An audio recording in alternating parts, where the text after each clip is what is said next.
Guys আজ যাচ্ছি মেয়েকে ইঞ্জেকশন দিয়াতে, তো হেলথ সেন্টারে যাচ্ছি। তো এই দেখো এখানে বোতল আর কার্ড নিয়ে নিয়েছি। তো এখানে দেখো আমার মেয়ে হাসতে হাসতে যাচ্ছে, ও বুঝতে পারেনি, ঠিক আছে।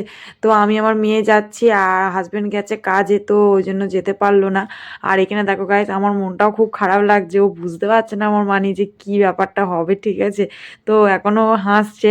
আর এখানে দিদিরা রেডি আছে, তো এখানে একটা বাচ্চাকে পোলিও খাওয়াচ্ছে। তো গাইস এখানে দেখো আমার মেয়েকে ইঞ্জেকশন দিয়ে দিয়েছে। তো সেই সময় ভিডিও করতে বারণ করছিল বলে ওই জন্য আমি আর ভিডিও করে দেখাতে পারিনি। আর আমিও আমার মেয়ের সাথে কেঁদে ফেলেছি। এই দেখো আমার মেয়ে খুব কাঁদছে, ও খুবই ভয় পেয়ে গেছে। আমি আবার ওকে ভোলাচ্ছি এটা ওটা বলে, তো কিছু করার নেই, ও খালি কাঁদছে। তো এই দেখো গাইস ওর খুব কষ্ট পাচ্ছে। তো দিদিরা বলেছিল জ্বর আসবে, তো জানি না এখন কি হবে।